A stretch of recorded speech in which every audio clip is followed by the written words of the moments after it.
apanhado e um pouco de revisão para quem já viu. Então, o conceito principal na nossa área é trabalhar com dados e informações. Então, existe uma diferença, né, entre esses conceitos, né? Na nossa língua, no dicionário, eles são sinônimos, mas do ponto de vista conceitual, técnico, existe uma diferença. Então, basicamente, em termos de dados, você pode ver como sendo uma coleção de letras e números. Você, ao olhar, ao processar isso automaticamente, fica complicado se ele tiver dessa forma, né?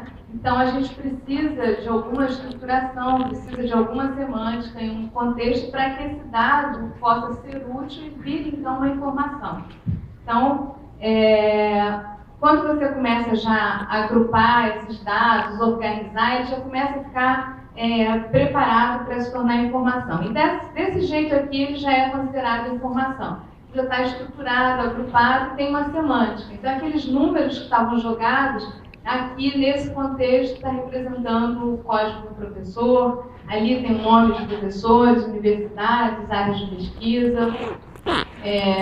Então, existe essa diferença. E a área de banco de dados, se dedica inteiramente a transformar dados em informações. Trabalhar com isso, prover informações de uma forma eficiente, adequada, avançada, acompanhando a tecnologia. Então, esse é o objetivo da nossa área, né? Então, para que isso possa ser usado, né, de uma maneira mais eficiente, a gente usa estruturas de dados, né, usa técnicas que vocês veem no início do curso, né, estrutura de dados, índices, gráficos, para organizar esses dados e conseguir ter um acesso rápido, eficiente, principalmente correlacionar. Então, aqui a gente tem uma tabela que mostra o código e o professor associado a esse código.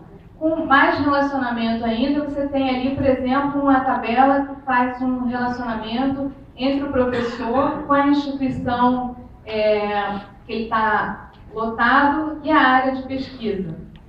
Se você tem esse relacionamento solto, disperso, fica muito complicado você descobrir uma informação, né, você gerar algo por aí. Então, se você quisesse saber quais são as instituições que fazem pesquisa na área de redes, se está assim espalhado ou meio separado, fica difícil você fazer essa relação. E aí você vai criar uma ligação da instituição e área de pesquisa, porque agora eu quero saber isso, depois eu quero saber pelo professor. Então, a área de banco de dados, ela faz modelagem, armazenamento, representação e acesso eficiente. Então, o contexto seria que você tivesse um potencial automatizado de transformar dados em informação, e é onde entram os sistemas de banco de dados, que é o software principal nessa área, tema do nosso curso praticamente inteiro.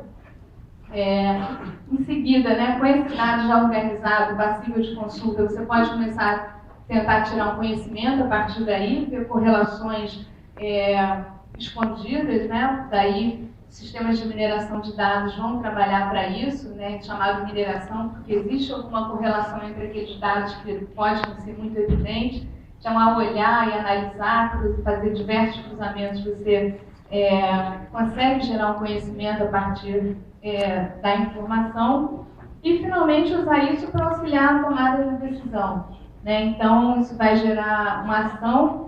Existem uma outra classe de sistemas, né, de sistemas de apoio à decisão, que vão ajudar a coordenar e encadear essas características e você poder atuar dentro do seu modelo de negócios, dentro do seu domínio, da sua área de atuação. Então, vocês veem que existem vários níveis semânticos entre aquela codificação binária que está no arquivo do sistema operacional e até um uso mais sofisticado nesse sentido de você tomar uma decisão. Para que tudo isso seja feito, existem todas as técnicas, teorias e modelos que a gente vai estudando ao longo dos cursos, né? Então, uma outra possibilidade é esse resultado dessa ação também virar uma informação, ser armazenada, ser utilizada no seu ambiente. Então, a ideia aqui é mostrar que se você tem um conjunto de dados lá, mas você não consegue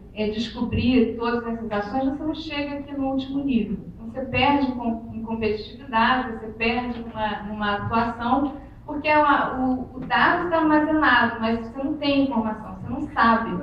Está tudo lá, mas você não consegue descobrir, saber o que está acontecendo. Então, esse foi o exemplo que eu comentei, né? Só reforçando aqui, se você quiser saber com essa bagunça, né? Então, digamos que a informação está aí, mas só quem colocou consegue achar. Então, não é assim que vai funcionar um sistema. Para uma coisa pequena, ok, mas à medida que você vai escalando, e hoje a gente vive no termo da moda, que é o Big Data, né? Um volume muito grande de informações com origens diversas, né? E aí fica complicado você trabalhar. Então, essa é a ideia, por isso que a gente aprende um modelo relacional, a gente começa a separar as coisas, organizar e criar as relações. Então, aqui a gente está fazendo uma relação, já está dando uma informação, um conhecimento importante. Bom, então, por que a gente vai usar um banco de dados? Primeiro, para organizar esses dados, de tal forma que eu consiga saber o que está armazenado ali, o que eu juntei e o que eu posso fazer com isso. Além disso, os sistemas de banco de dados têm uma série de serviços, tecnologias embutidas que facilitam muito, que são comuns a diversas atividades de acesso a um conjunto de dados, né? Consulta e armazenamento e o uso compartilhado por várias pessoas. Então, supondo que a gente tem essa tabela aqui armazenada, né? Aí o Célio quer colocar mais 2 professores. Ele pega a tabela, né, traz para a memória, abre lá na interface e ele coloca um espaço ali depois da Marta. Ele vai lá, coloca o Daniel, coloca a Aline. O Edmundo, ao mesmo tempo, pegou também, né, e coloca lá mais 2 professores na tabela. Aí o Célio termina primeiro, né, salva no banco, quando o Edmundo vai salvar, eles jogam um por cima da outra. Então, esse é um problema clássico de controle de concorrência, de sistemas operacionais. Quem já passou por essas disciplinas já viu os algoritmos, são algoritmos bastante pesados, né? E o banco de dados já tem isso para você. Por que o banco de dados faz isso e não deixa o sistema operacional que ele já controla isso em termos de arquivos? Porque o banco de dados, o sistema de arquivos, ele vai fazer esse controle do ponto de vista do arquivo como um todo, né? Então, se tem alguém mexendo na tabela de professores, ninguém mais pode mexer se você usasse direto o sistema operacional. Quando você usa um banco de dados, ele já faz um certo controle e concilia as duas coisas. Ele deixa o Edmundo, deixa o Célio, e aí na hora que um vai gravar, ele sabe que o outro também está lá, enfim, faz uma conciliação e tem uma série de algoritmos pesados para fazer isso, principalmente quando a sua base está distribuída, paralela, né? Então, é o chamado controle de concorrência, né? O acesso concorrente. Então, esses algoritmos são extremamente complicados, mas a gente aprende aqui. A gente, né, tem cursos que ensinam e vocês têm uma noção do que é até o final do curso, né? O que é isso e o que tem que ser, o que está por trás desse controle. Então, se você não usa um sistema de banco de dados e você vai passar por uma situação dessas, alguém vai ter que tomar conta disso. Um vai ter que falar com o outro. Em larga escala, obviamente, não dá para um falar, olha, peraí que eu estou mexendo, quando eu terminar você continua, né? Então, a computação evoluiu para isso e a área de banco de dados, ela faz isso com esse conhecimento bem específico. Então, quando você vai colocar um professor novo e ele está dando código, ele faz um cuidado de não repetir o código para ter uma associação direta para cada professor. Então, tudo isso são conjuntos de algoritmos e programas que estão dentro da ferramenta que você não vai precisar se preocupar em relação a isso.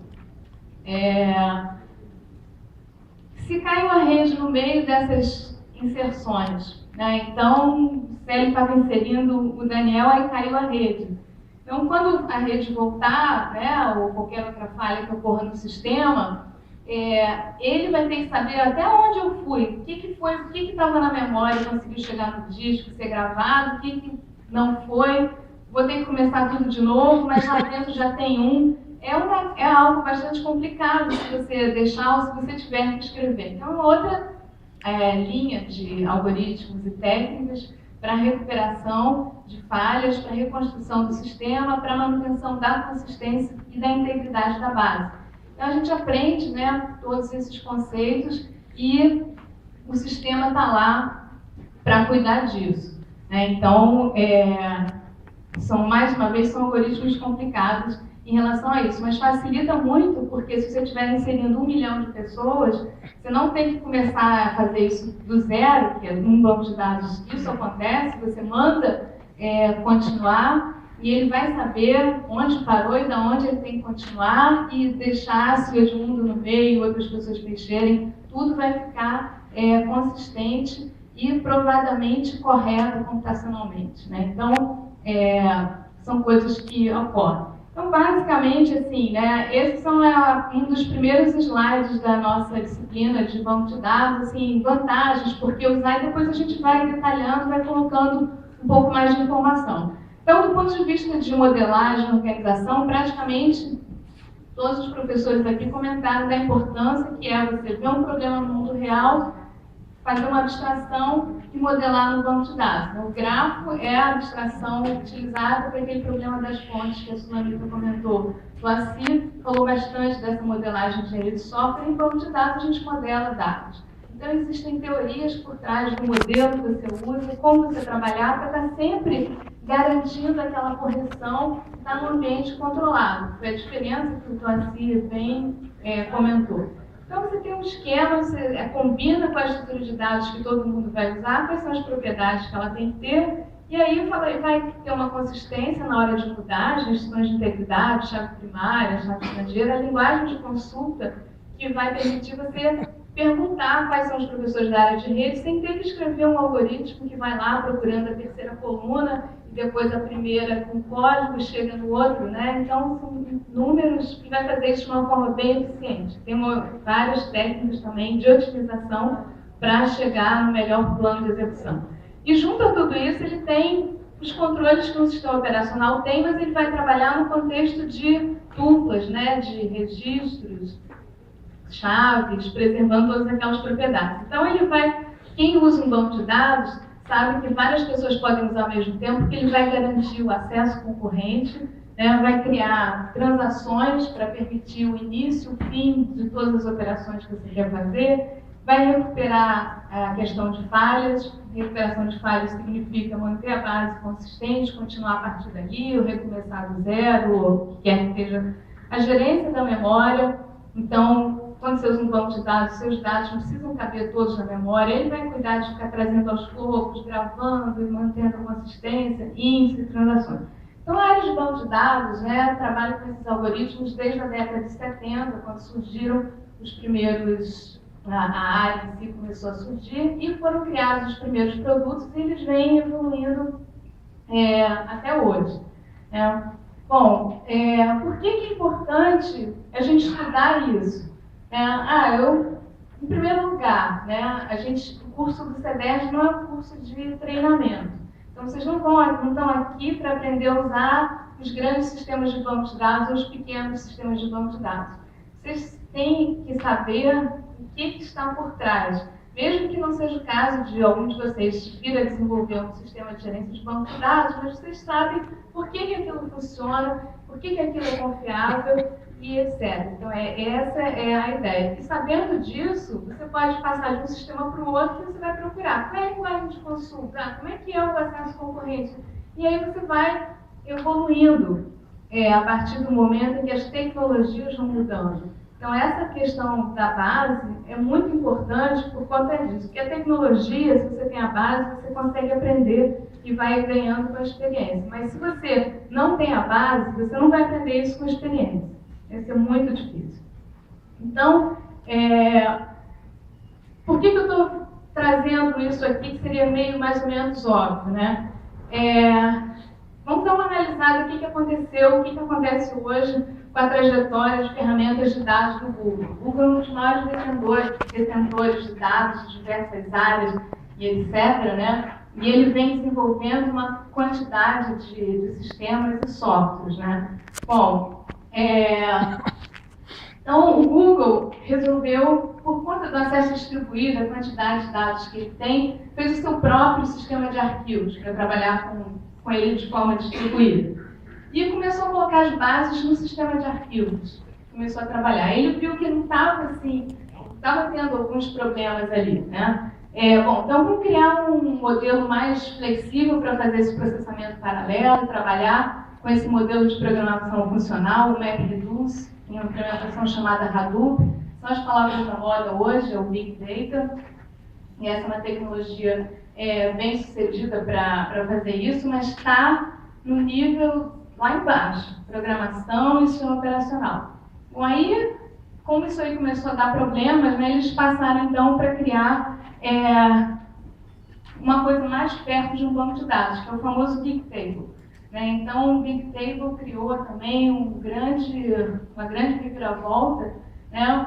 Então, ele praticamente assim, esquece tudo que vocês aprenderam em banco de dados, porque a gente não precisa de nada disso. Para o nosso caso, eu vou ter um tabelão. Então, no curso de banco de dados, vocês caem na prova fazer a normalização. Está normalizado? Não está. É uma coisa assim, muito importante para a questão da segurança, consistência, concorrência, etc. Mas como isso aí gera um pouco de ineficiência, o Google falou, eu não preciso disso, vamos botar tudo no tabelão. Botou tudo no tabelão, realmente fica mais rápido. Quanto mais perto do sistema operacional, mais rápido. É impossível você competir com um sistema que só faz uma coisa. Então, o banco de dados ele foi feito para várias aplicações. Então, você paga um pouco esse preço. Por outro lado, você usa algoritmos consolidados, testados e assim por diante. Bom, então fizeram esse, e aí começou todo um movimento contra o SQL. Então existem, vocês vão achar, talvez já tenham visto, o NoSQL, que é uma espécie de revolta em relação aos fabricantes de bancos de dados que têm mais ou menos os mesmos sistemas desde a década de 70. Então comprar um sistema de bancos de dados é algo muito caro. Usar os que são livres, tipo MySQL, Postgres, eles não são os mais eficientes possíveis. O próprio MySQL seguiu essa trajetória. O MySQL, quando surgiu, ele não tinha chave, ele era só um conjunto de tabelas e uma linguagem de consulta. Aí, não, vamos criar chave, não, vamos criar transação, vamos criar controle de concorrência. Hoje em dia ele tem praticamente tudo que o Postgres tinha 10 anos antes do MySQL ser criado. Né? Então, enfim, mas apesar disso tudo, né, ter sistemas super eficientes, etc., nem sempre você quer pagar esse preço, quer ter um sistema que resolva tudo, então você vai seguindo por aí. Mas o fato é que o Google foi, assim, liderou um pouco esse movimento, que tem a sua razão de ser, por conta de que é difícil um sistema atuar para tudo, ou os sistemas são muito caros. Muitas vezes eu estou pagando por serviços que eu não estou usando, mas, por outro lado, você ignorar toda a teoria de banco de dados, você tem que saber muito bem o que você quer, aonde você quer chegar, para saber se realmente você pode jogar fora aquilo tudo. Se vocês não sabem esses conceitos, vocês não têm nem como discernir, né, nem como tomar decisões em relação a isso. Então, basicamente, o movimento no SQL faz os sistemas que são colunas, não tem nem tabela, uma linha, fazer colunas separadas, joga fora o controle de transações, porque a gente não precisa, meu sistema não vai modificar, tem aplicações que são assim, é só para consulta, então para mim que eu vou pagar o preço daqueles algoritmos caríssimos. Se tiver uma queda de luz, eu dou um jeito. Então, os sistemas ficam 10 vezes mais rápido, mas eles não têm essas características, né? Bom, então voltando para o Google, né? Depois de 2006 do Big Table, foi criado então um Percolator, né? Cada hora tem outros que eu nem coloquei aqui ao longo dos anos. Vocês podem olhar que ali eles já começaram a achar que o modelo de dados realmente é uma coisa que vale a pena. Ter uma tabela com chaves primárias, então não tem mais Big Table, pode ter mais uma tabela e os relacionamentos. Depois foi o Dremel, que incorporou, além dos modelos de transações, que ajudam nessa recuperação, um controle de concorrência. Tem muitos usuários usando ao mesmo tempo e tal. O grande diferencial deles é que eles fazem isso num ambiente distribuído. A grande maioria dos bancos de dados trabalha uma base centralizada. Mas existem vários sistemas que trabalham, principalmente os grandes, que trabalham com ambientes distribuídos e tem sistemas de banco de dados que escalam para terabytes de dados em consulta em paralelo. Bom, e depois foi criado o Megastore, que finalmente foi a volta do SQL, finalmente aconteceu, e aí agora é um esquema incorporando mais das teorias iniciais do banco de dados, e finalmente em 2011 eles lançaram o Fórmula 1, que é o carro, né, o super sistema da Google, que tem tudo que um banco de dados tem. Tudo SQL, controle de transações, concorrência, etc. E tal. A grande diferença é que, como eles foram fazendo, eles estão usando uma tecnologia mais recente, eles não foram baseados nas máquinas que a gente tinha na década de 80. Então, existe uma certa... Não estou querendo dizer que eles não sabem banco de dados e não fizeram. Na verdade, foi uma estratégia de não comprar o que existe ou não pagar pelo que eles não queriam e começar a desenvolver. Então, ao longo desses 30 anos de existência de bancos de dados, várias tentativas de criar novos sistemas e tal, muitas delas esbarram justamente na robustez do código, né? Como a engenharia de software ainda não resolveu os problemas de a gente fazer um sistema que com certeza vai funcionar, o uso, né, a manutenção vai tornando o sistema mais robusto. Então, isso é o que certamente eles vão ter bastante problema ali com um sistema que acabou de ser lançado e a novidade é ter tudo que um sistema de banco de dados tem. Então, meu objetivo aqui é só para falar, olha, é importante vocês saberem a teoria, vocês saberem o que foi mudando, entenderem o que está aqui e não entrar numa onda de vou criar minha startup, fazer um sistema com isso. Porque o que está acontecendo hoje, inúmeras startups surgiram com o movimento do Big Table. Cassandra, Caldera, Versa, tem 50 mil e todas estão assim, com uma certa dificuldade e os clientes também, por conta dessa falta de esse serviço. É quase que inevitável você sobreviver num sistema de dados, de acesso, sem que não tenha controle de concorrência, não tem uma recuperação de falha. Então, não foi à toa que isso foi desenvolvido ao longo desses anos e vem sendo sofisticado.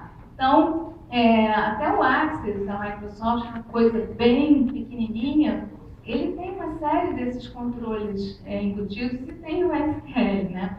Mas, enfim, então isso aí é mais para mostrar o que pode acontecer no mercado, né? A gente está vivendo uma crise realmente dos bancos de dados, né? Sistemas muito caros e com muitas variações, mas é importante vocês estarem alertas e verem que a teoria, o que a gente vê no curso, é uma coisa que persiste até hoje. Agora muda porque é um sistema distribuído, ele faz uma entrada e saída paralela, o canal de rede é super veloz, a memória aumentou, ele consegue colocar os dados de uma forma mais otimizada. Então, tem várias coisas de tecnologia que fazem isso muito mais rápido. Mas ele tem que ter esses algoritmos, ele tem que passar por essas etapas e é importante você saber o que acontece depois que você manda o comando SQL e recebe as duplas de volta. Por mais que na vida profissional, talvez a sua área de atuação seja essa, de modelar e fazer consultas. Tanto que essa é a parte que a gente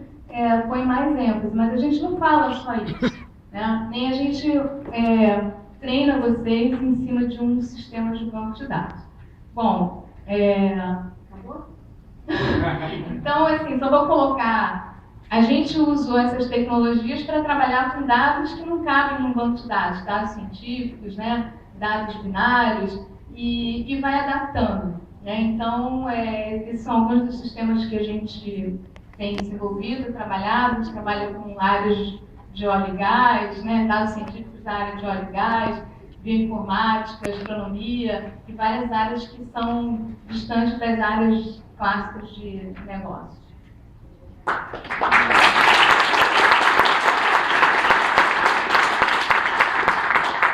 Gente, eu estou hiper atrasado. Uma perguntinha.